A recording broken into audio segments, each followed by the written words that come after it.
Baba wethu osezulwini, ukima liphathwe ngobo. Ngcwele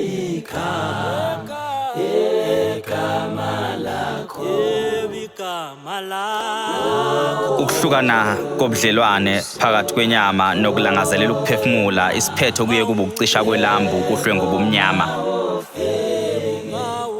Inyathuko ebheke emalibeni iye ngokucaca. Ithemba lokuphila kwabaphilayo befile lilokozisa kucima njengobhaqa olwenile. Isiqu somzimba esaqanjwa ngegama lomuntu ophilayo siyazicelela ukuqanjwa igama elisha sibizwe ngesidumbu sikamufi. Athi ofayo ngiyaphila ngoba nakhu kusakusa sisadla nhlamvana. Liye lithi malishona siyesifise lisigwinye sishone nalo siphenduke ezinye zezindaba zalo. Kuse nezindaba ezithi obephila izolo namuhla usephumule. Yebo ke siyaphila phela noma kungasavumi nomoya ushona phansi. Ngidinga ukuphunyuzwa ngikhathele ngiyasaba nokusiphumuza ngoba ukuphumula kwami kuzokhathaza abangithandayo nabasaphilayo.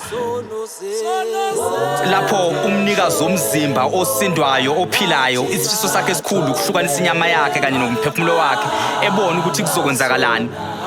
Uma yena ezikhuphulele emafini umzimba uphumule lapha emalibeni umthwalo osemahlombe usale lapha emhlabeni ngoba inhloso akukhona ukufa kodwa ukukhathala ukuphila nemthwalo engenamathuli nokuthulisa umsindo emadlebeni ongathuli izindlebe ezinokulangazelela iphimbo lomphelezeli elithi uthuli othulini ngoba inyama nayo iyakhathala ukubamba umoya ofisa ukuphuma. Kwesinye isikhathi nomlomo uyakhathala ukusabela xa kubizwa igama lakho kungenalisizo. Nomzimba ugcina nawo ukhathala ukuzithwala njalo ekseni makusa. Umthwalo semahlombe usinda kakhulu ngoba uzwakala kuphela kulona uthwele uphinde ungabonakali kongawuthwele. Esondela osindileyo ekhomba izibazi emzimbeni zokusikeka etshela osindwayo ethi yeke ukukhathazeka ngabantu abangazikhathazi ngawe.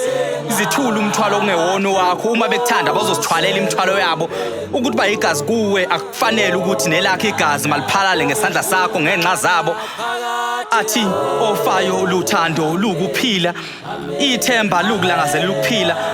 Kuye ukuthi abanye uma bebonga ukubona ilanga liphuma thina abanye bethu suke sibuzo ongabonwayo ukuthi kanti lethi ilanga liyofika nini siphumule. Baba wethu osezulwini maliphathwe ngomngcwele igama lakho mawufika umbuso wakho. Kepha lo mbuso wakho baba ukazi ufike kuthina ukhethe iphele emasini. Kungani ungasifanisi izingane zakho ngoba kwantando yakho ukuthi mayenziwe emhlabeni njengoba yenziwe nasezulwini ayinali iqiniso. Kwampilo sifisa ukuyiphetha ngentambo baba intando yakho yasemhlabeni ibhlungu abanye bethu. Sesilangazeleleke ukuzwa le yangalapha ezulwini njengabatana bakho sivumele size kuwe. Usiyosithethelela namacala ethu okuhlule lempilo sibekele yona lapha emhlabeni nathi inkosi bathethelela kade benamacala kithi. Sacela ukuba ungasingenise emalingweni kodwa besohlala kanjani singalingeki silambile. Lolu laka olungaphakathi kuthina lifana nefe elimnyama lokusincisha ukukhanya. Makusa kusasa ngizocela uphinde futhi ungiphe amanye amandla. Ukufa ngihlupheka akuyona into engazelelwa ngiyifumbethe kanti nokuhluleka ngikuzwa ngendaba kufana nakho ukuhlupheka. Uma wangidalula ukuhlupheka ngiyezendlala kuwe ngithathe kusemanje nami ngizophumuza imizamo yami yokuphilelize. Athi ofayo ukuphila kungehlule sengiphilelane nabantu bami. Khulani-ke nibe amadoda nezintombi ukuze nami ngizophumula ukwazi insele enkandla emahlathi amnyama.